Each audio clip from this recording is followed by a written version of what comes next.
बात अब लारेब हाशमी की। प्रयागराज में लारेब हाशमी नैनी जेल के अंदर अपनी गुनाहों की सजा काट रहा है, लेकिन अभी एक्शन खत्म नहीं बल्कि शुरू हुआ। लारेब पर योगी सरकार को एक बड़ी तैयारी करने की एक वजह मिली, क्योंकि सोर्सेस से इनपुट ये कि लारेब पर एनएसए लगाने और उसके घर और पोल्ट्री फार्म पर बुलडोजर की तैयारी। उधर यूपी में मजहबी इकोसिस्टम एक्टिव हो गया। मौलाना लारेब का एग्जाम्पल देकर मुसलमानों को डराने और भड़काने में जुट गए। रिपोर्ट जरा देखिए।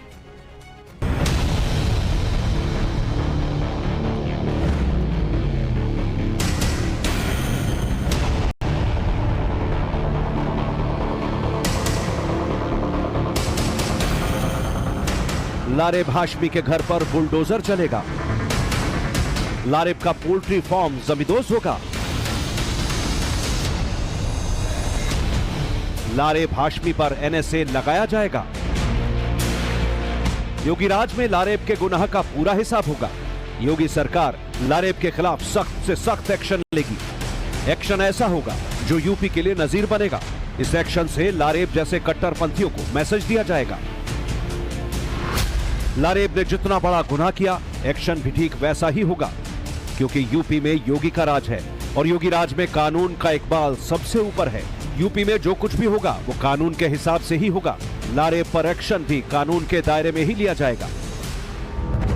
इनपुट मिला है कि लारेब हाशमी का नया घर और पोल्ट्री फार्म एक ही जमीन पर बना है। शुरुआती छानबीन में पता चला है कि लारेब के परिवार ने यह निर्माण बिना सरकारी मंजूरी के कराया। पोल्ट्री फार्म भी रिहायशी जमीन पर बिना अनुमति के बनाया गया। मतलब ये कि दोनों ही निर्माण कानूनी रूप से अवैध हैं। इसीलिए बुलडोजर चलाने की तैयारी हो रही है। सोर्स कह रहे हैं कि एडमिनिस्ट्रेशन जल्द ही डेमोलिशन का नोटिस जारी करेगा। अगर लारेब की फैमिली से सेटिस्फैक्टरी जवाब नहीं मिला तो फिर बुलडोजर चलेगा।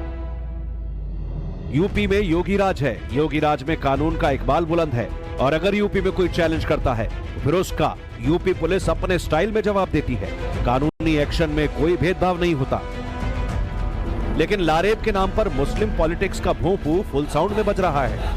वोट बैंक को लेकर सियासत पहले ही गर्म थी, अब एंटी योगी गैंग फिर से एक्टिव हो गया है। मौलानाओं ने इस्लाम और खतरे में मुसलमान वाला नैरेटिव सेट करना शुरू कर दिया है। एक वर्ग विशेष यानी मुसलमानों के खिलाफ नफरत फैलाने का एक अभियान जो आरएसएस का चल रहा है, sponsored by RSS, sponsored by BJP और स्पॉन्सर्ड बाय बीजेपी गवर्नमेंट, ये चल रहा है, उसको ये आगे बढ़ा रहे हैं। और कोई इन्हें एक भी आदमी मिल जाता है तो उसका बात का बतंगड़ जिसे हम कहते हैं वो बनाकर ये पेश कर रहे हैं। और ये क्या नाम कतई तौर पर जुल्म और ज्यादती है मुसलमानों के। मुस्लिम लीग के मौलाना कौसर कह रहे हैं कि ये कोई मुस्लिम विरोधी अभियान चल रहा है। इसमें सरकार और सरकार की सारी एजेंसियां शामिल हैं। ये सारी बातें मैनिपुलेट करके अखबारों में छापी जाती हैं। अदालत के अंदर एक भी चीज साबित नहीं होती। सारी चीज झूठ पर बुनी है और पूरी तरह झूठ का प्रोपेगेंडा है। आतंकवादी है, पाकिस्तान से आया, ऐसा झूठ बोला जाता है। बंद कमरों के अंदर सरकार की एजेंसियां कहानियां बनाती हैं। मुसलमानों के खिलाफ नफरत फैलाने का अभियान चल रहा है। आरएसएस, बीजेपी और सरकार ये अभियान चला रही है।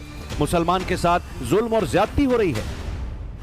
मौलाना कौसर को लारेब से हमदर्दी की वजह प्योर पॉलिटिकल है। लारेब में उसे पॉलिटिकल माइलेज दिखता है क्योंकि लारेब मुसलमान है। इसीलिए मुस्लिम लीग लारेब के नाम पर मुस्लिम वोट बैंक को अपने झंडे के नीचे लाना चाहती है। इसीलिए मुस्लिम लीग को लारेब का गुनाह नजर नहीं आ रहा। मुस्लिम लीग को तो बस अपने एजेंडे से मतलब है। लेकिन सच हम आपको बताते हैं। 24 नवंबर यानी कि शुक्रवार को लारेब हाशमी ने प्रयागराज में सिटी इलेक्ट्रिक बस के कंडक्टर हरिकेश और ड्राइवर पर चौपट से हमला किया। लारेब के हमले में कंडक्टर हरिकेश विश्वकर्मा पूरी तरह घायल हो गए। हरिकेश के 35 टांके लगे, इसमें से 20 टांके गर्दन पर, 15 टांके हाथ और शरीर के दूसरे हिस्सों पर लगाने पड़े। 4 दिन बाद हरिकेश विश्वकर्मा की तबीयत नॉर्मल हुई। सोमवार शाम को हरिकेश को आईसीयू से इमरजेंसी वार्ड में शिफ्ट किया गया। प्रयागराज के एसआरएन अस्पताल में डॉक्टरों की टीम लगातार उनकी हालत को मॉनिटर कर रही है। ये कंडक्टर हरिकेश के पिता हैं जो अस्पताल के वेटिंग एरिया में दिन रात बैठे रहते हैं। बेटे का इलाज चल रहा है, इसीलिए बेटे का ध्यान रखने की खातिर अपना काम धंधा छोड़कर अस्पताल में भगवान से प्रार्थना कर रहे हैं। बस कंडक्टर हरिकेश विश्वकर्मा का इलाज जो है वो प्रयागराज के स्वरूप रानी हॉस्पिटल में चल रहा है। इस वक्त वो उनकी हालत में काफ़ी सुधार है, लिहाजा पहले आईसीयू से उन्हें जो है जनरल वार्ड में शिफ्ट कर दिया गया है। ये जो है प्राइवेट शिफ्ट वार्ड है, यहाँ पे उनको शिफ्ट किया गया। उनके पिता हमारे साथ हैं, उनसे बात करते हैं और जानने की कोशिश करते हैं कि उनकी तबीयत अब कैसी है। अभी आपके बेटे की तबीयत कैसी है? ठीक है सर, हाँ? चलिए ठीक है। अभी तबीयत ठीक है। डॉक्टर्स ने क्या बताया है? डॉक्टर ने बताया कि ठीक हो जाएंगे, ठीक है तबीयत। कब तक डिस्चार्ज करने की बात कर रहे हैं? अभी तो बताया डिस्चार्ज कुछ नहीं अभी नहीं बता रहे हैं। अभी कुछ नहीं। यूपी में योगी को मुस्लिम विरोधी साबित करने की कोशिश हो रही है, लेकिन योगी ऐसे पॉलिटिक्स के दबाव में नहीं आते। योगी का एजेंडा एकदम क्लियर है कि किसी बेगुनाह के साथ नाइंसाफी ना हो और गुनहगार कानून से बच ना पाए। इसीलिए लारेब पर एक्शन को लेकर योगी सरकार बुलडोजर वाली मैसेजिंग करेगी। लेकिन बात सिर्फ इतने से ही नहीं बनेगी, क्योंकि मामला सेंसिटिव है। लारेब के परिवार वाले फिलहाल फरार हैं, उसके नए घर पर ताला लटका है, लेकिन पुश्तैनी घर पे अब भी उसके रिश्तेदार मौजूद हैं। वो लोग लारेब की इस जिहादी हरकत से डर गए हैं। उन्हें समझ नहीं आ रहा कि आखिर शांत दिखने वाला लारेब इतना बड़ा शैतान कैसे बन गया। हमने जब लारेब की ताई यानी उसकी बड़ी अम्मी से बात की तो सुनिए उन्होंने क्या कहा। अब ताई आप हैं जी। आप ताई जी ये बताइए कि आपका ये जो बच्चा है ये ऐसा था, आप लोगों को कभी लगा या कुछ कभी बातचीत में कभी समझ में आता था ऐसा कुछ होगा? नहीं भैया कौनो समझ में नहीं आवत रहा। हाँ ई चौंकाई दे वाली बात ही है जो उन्हें दिमाग ना सीधा साधा लड़का जो उन्हें हम कौनो नहीं इतना हमारा इतना परिवार अच्छा रहा नहीं सीधा साधा। अभी लड़का पता नहीं का ऐसे दिमाग में आए का कई डायलिस और 25-26 साल होता है।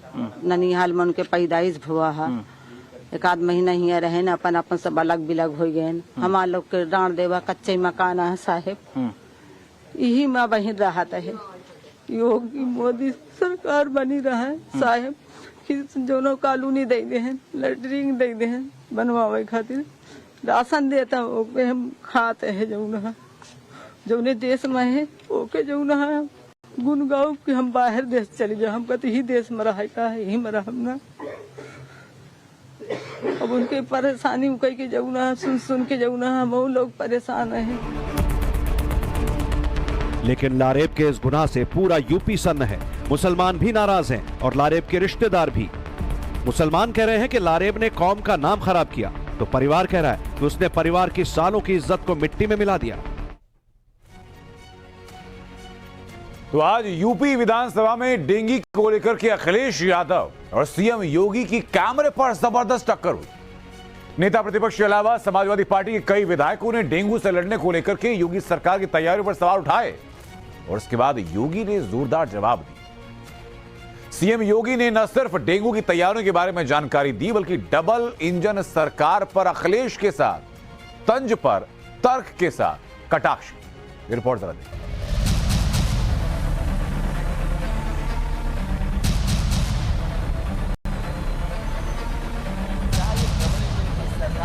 इस बात पर सोचेगी कि किस स्टेट गवर्नमेंट का लोगों को आयुष्मान भारत और मुख्यमंत्री जन आरोग्य योजना के अंतर्गत कितनी जरूरत है। गिरते पारे के बीच गरमाया यूपी की विधानसभा में सियासी मिजाज। अखिलेश ने डेंगू को लेकर योगी पर किया तंज, तो सीएम योगी ने दिया करारा जवाब। सरकारी में सारी सुविधाएं फ्री में है कि डेंगू को लेकर के हम लोग चर्चा कर रहे हैं, व्यापार के बारे में बात न करें। अगर आपके सरकारी अस्पताल अध्यक्ष महोदय नहीं दे पा रहे इलाज, इसका मतलब आप व्यापार करा रहे हैं, गरीबों के साथ व्यापार हो रहा है। वो तो कोरोना कालखंड में भी लोगों ने देख लिया था, जब आप लोग बहका रहे थे लोगों को कि वैक्सीन मत लगाना, ये मोदी वैक्सीन है। और जहां तक यूपी की विधानसभा के शीतकालीन सत्र का दूसरा दिन था।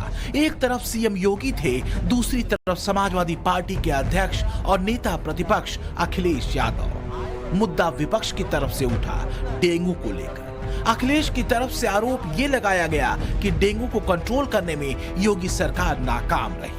न कोई प्लानिंग दिखी, न कोई तैयारी। अखिलेश तंज के तीर लिए उतरे, निशाना योगी के यूपी को 1 ट्रिलियन की इकोनॉमी बनाने वाले लक्ष्य पर था। डेंगू जैसी बीमारी का जो सरकार इलाज ना करा पा रही हो, वो सपना देख रही है $1 ट्रिलियन इकोनॉमी का। और डेंगू सामान्य बीमारी है, किस ऐसी है बीमारी जिसका इलाज नहीं है, ये तो सरकार बताएगी। लेकिन जो सूचनाएं आई हैं, क्या दुख नहीं होता? डेंगू पर दुख की इसी संवेदनशील लाइन को लेकर अखिलेश ने वार योगी सरकार पर किया था। तर्क से ज्यादा बात भावनाओं की थी और विपक्ष की डेंगू के मुद्दे पर आक्रामकता का पुट लाने और योगी को घेरने की पूरी कोशिश थी। अखिलेश के सवालों का एक घेरा डबल इंजन की सरकार के लिए भी था। अखिलेश के आरोप सीधे थे, वो ये कि सरकारी अस्पतालों की हालत खराब हो चुकी है, डेंगू मरीजों को अस्पतालों में बेड नहीं मिल रहे, गरीब मरीजों के प्राइवेट अस्पताल में लाखों रुपए खर्च हो रहे हैं। कुल मिलाकर रुख और रंग वैसा ही था जैसा कि कोविड के दौरान भी योगी सरकार को कटघरे में खड़ा करते हुए समाजवादी पार्टी की तरफ से कहा और किया गया। विपक्ष के तमाम सवालों और आरोपों का जवाब सीएम योगी ने जब दिया तो अपने अंदाज में दिया और तथ्यों के साथ दिया। महोदय, माननीय सदस्य ने बहुत महत्वपूर्ण मुद्दे की ओर ध्यान आकर्षित किया है और सरकार इसको लेकर के पहले से ही अवेयर थी। अंतर विभागीय समन्वय से संचारी रोग नियंत्रण के लिए आपने केवल डेंगू की बात की है। जब वेक्टर बॉर्न डिजीज की हम बात करते हैं तो केवल डेंगू उसमें नहीं आता है। वर्मा जी, आप तो चिकित्सा शिक्षा के मंत्री रहे हैं ना, तो केवल डेंगू नहीं आता उसमें, मलेरिया भी है, चिकुनगुनिया भी है, कालाजार भी है।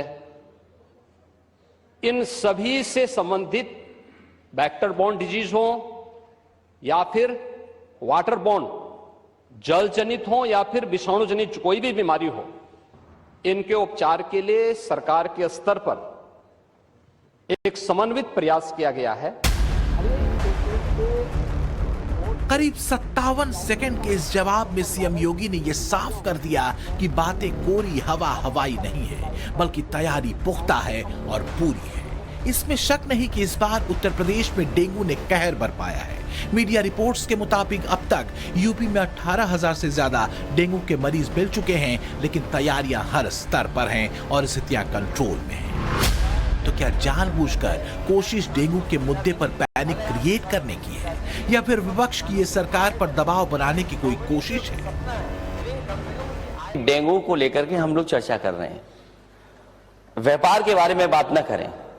अगर आपके सरकारी अस्पताल अध्यक्ष महोदय नहीं दे पा रहे इलाज, इसका मतलब आप व्यापार करा रहे हैं, गरीबों के साथ व्यापार हो रहा है। और अगर ये सरकार ये कहती है कि सरकारी बात, तो ये बताए कि प्राइवेट हॉस्पिटल में इलाज ज्यादा हुआ कि सरकारी अस्पताल में इलाज ज्यादा हुआ। और डेंगू को लेकर के लाखों रुपए खर्च हुए गरीबों के, क्या लाखों रुपए में नहीं इलाज हुआ? दरअसल शीतकालीन सत्र के पहले दिन ही काले कपड़े पहनकर विधानसभा पहुंचे समाजवादी पार्टी के नेताओं ने एक तरह से सदन में अपनी रणनीति का खुलासा कर दिया था।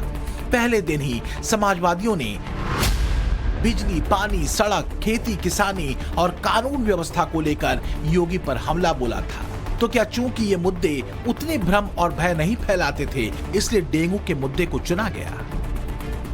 विपक्ष के हल्ले हंगामे के बीच सीएम योगी ने डेंगू के कंट्रोल और इसके इलाज को लेकर सरकार की तैयारियों का एक एक कदम सदन के भीतर रखा और उसी तरह रखा जिस लहजे में सवाल उठाए और पूछे गए। समाजवादियों के पूछे गए सवालों को करेक्ट करते सीएम योगी ने जवाब दिया। मुझे आश्चर्य होता है कि जो सदस्य यहाँ पे प्रश्न उठा रहे थे, आप एक बहुत सीनियर सदस्य हैं, वो तो जब चिल्ला रहे थे तो मुझे उनके स्वास्थ्य की भी चिंता हो रही थी, रविदास मल्होत्रा जी की। आपने जो बात कही है वह ब्लड ट्रिप नहीं था, उसको प्लेटलेट्स कहते हैं, ठीक है ना, प्लेटलेट्स कहते हैं। और वह पर्याप्त मात्रा में हर जनपद में आज के दिन पे उपलब्ध है। जहां तक नेता प्रतिपक्ष के द्वारा यह कहा जाना कि साहब प्राइवेट हॉस्पिटल में, याद रखना डबल इंजन की सरकार है, ये केवल बोलती नहीं करके दिखाती भी है। प्रदेश के अंदर 10 करोड़ लोगों को आयुष्मान भारत और मुख्यमंत्री जन आरोग्य योजना के अंतर्गत 5 लाख रुपए सालाना स्वास्थ्य बीमा का कवर भी ये सरकार उपलब्ध करा रही है। यही होता है हर बार। अखिलेश मुद्दों की बॉल उठाते हैं और योगी आगे बढ़कर उस पर सिक्सर लगाते हैं। पीएम मोदी की आयुष्मान योजना और यूपी में मुख्यमंत्री जन आरोग्य योजना के जरिए योगी ने अखिलेश को बखूबी समझा दिया कि आखिर प्राइवेट अस्पतालों में गरीबों का इलाज आखिर हो कैसे रहा है और पैसा कहां से आ रहा है।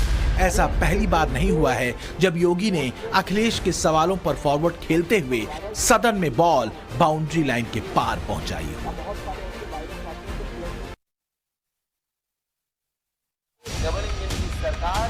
अखिलेश भी ये बात बखूबी जानते हैं, योगी जो कहते हैं वो पूरा करते हैं। तो क्या यही वजह है कि अब डेंगू के बहाने योगी को घेरने की कोशिश थी? रही बात 5 साल में यूपी को $1 ट्रिलियन की इकोनॉमी बनाने के योगी के लक्ष्य पर तंज की, तो फिलहाल मौजूदा आर्थिक स्थिति को भी समझने की जरूरत है। वित्तीय वर्ष 2020-21 में यूपी की जीएसडीपी यानी सकल राज्य घरेलू उत्पाद 16,45,317 करोड़ रुपए था, जो वर्ष 2021-22 में करीब 20% बढ़कर 19,74,532 करोड़ रुपए हो गया। वहीं वित्तीय वर्ष 2022-23 के लिए अनुमानों के मुताबिक यूपी की जीएसडीपी 21,91,000 करोड़ रुपए पहुंचा है।